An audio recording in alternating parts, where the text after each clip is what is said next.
Dream board statistics में आप सबका हार्दिक स्वागत है। आज हम लोग सॉल्व करने वाले हैं Indian statistical service, Indian economical service 2022 general studies question number 4D। तो आइए क्वेश्चन देख लेते हैं।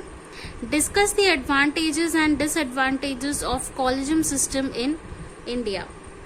तो कॉलेजियम सिस्टम इंडिया में जो है उसके एडवांटेजेस और डिसएडवांटेजेस हमें डिस्कस करने हैं।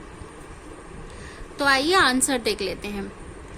The collegium system in India refers to the method of appointment and transfer of judges to higher courts, primarily the Supreme Court and High Courts. It replaced the earlier system of executive dominance over judicial appointments. तो collegium system एक ऐसा system है जहाँ पे appointments होते हैं और transfer होते हैं जजेस के सुप्रीम कोर्ट में और हाई कोर्ट्स में। पहले क्या होता था, पहले जूरी मेंबर्स होते थे और जज बैठते थे, पर अभी जूरी मेंबर्स नहीं बैठते। अभी क्या होता है, अभी जजेस ही फैसला लेते हैं और जजेस को ट्रांसफर किया जाता है या अपॉइंट किया जाता है सुप्रीम कोर्ट में या फिर हाई कोर्ट्स में। तो पहले एडवांटेजेस देख लेते हैं कॉलेजियम सिस्टम के। First, the collegium system is its potential to ensure judicial independence. The system empowers the जजेस to make decision on appointments, which helps in maintaining the separation of powers between the judiciary and the executive branch. तो collegium system का एक potential है जो क्या ensure करता है, judiciary independence ensure करता है। और इस सिस्टम का पावर ये है कि ये डिसीजन लेता है, मतलब जजेस डिसीजन ले पाते हैं। अगर जजेस को अपॉइंट किया जाता है किसी केस पे तो जजेस इंडिपेंडेंटली डिसीजन ले पाते हैं and this helps in separation of power between the judiciary system and the executive branches. Next point, it reduces the risk of potential interference in the appointment process and allows judges to select candidates based on merit and legal expertise. तो यहाँ पे कहा गया है कि जो एक risk factor होता है, अगर हम इंटरफेयर करते हैं, अगर पोटेंशियल इंटरफेरेंस रहता है जजेस के फैसलों पे, तो वो रिस्क फैक्टर कम हो जाता है कॉलेजियम सिस्टम के तहत। और क्या होता है, इट अलाउज द जजेस to select the candidate on the merit of legal expertise. मतलब जैसे तैसे हम कैंडिडेट्स को इलेक्ट नहीं करते, लीगल एक्सपर्टीज रहता है, एक्सपीरियंस रहता है, तो ही हम जजेस को इलेक्ट करते हैं। Next, it promotes transparency. It involves consultation and deliberation among judges, increasing the level of opinions in the selection process.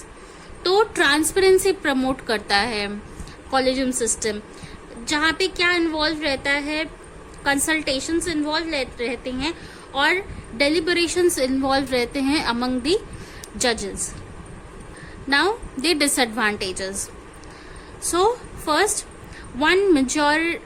one major criticism is the lack of accountability and opacity in the decision making process. तो जो decision making process है उसमें accountability का एक lack of accountability रहता है और opacity रहता है, जो कि एक major criticism है कॉलेजियम सिस्टम का।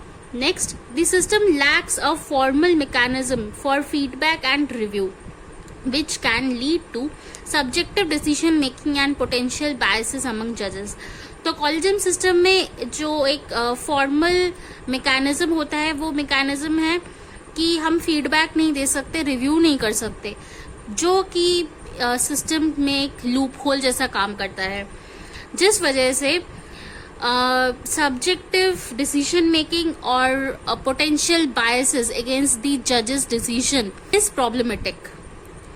Last, the system has been criticized for being an exclusive process that disregards diverse perspective.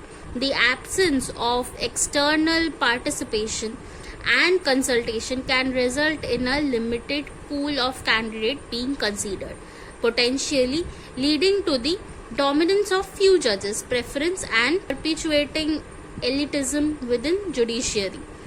तो the system has been criticized. क्यों क्रिटिसाइज किया जाता है? क्योंकि एक एक्सक्लूसिव प्रोसेस रहता है, disregard the diverse of perspective, अलग अलग जजेस के पर्सपेक्टिव, बहुत ही डाइवर्सिफाइड पर्सपेक्टिव रहता है, जिस वजह से इस कॉलेजियम सिस्टम को हम क्रिटिसाइज करते हैं.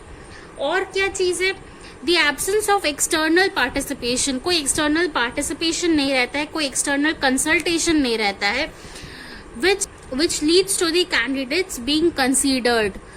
उनको कंसीडर जो भी जजेस फैसला देते हैं उस पे the candidates has to consider it. हम बाहर जाके कोई रिव्यू नहीं ले सकते, हम बाहर जाके कोई कंसल्टेशन नहीं ले सकते. So these were the advantages and disadvantages. आशा है आप सबको ये वीडियो समझ आया है. कोई भी डाउट है, कोई भी क्वेरी है, please feel free to comment down below. Also video अच्छा लगे तो लाइक कीजिएगा, share with your friends, subscribe the channel for more such videos, hit the bell icon ताकि नोटिफिकेशंस आपको मिलती रहे. Thank you for watching.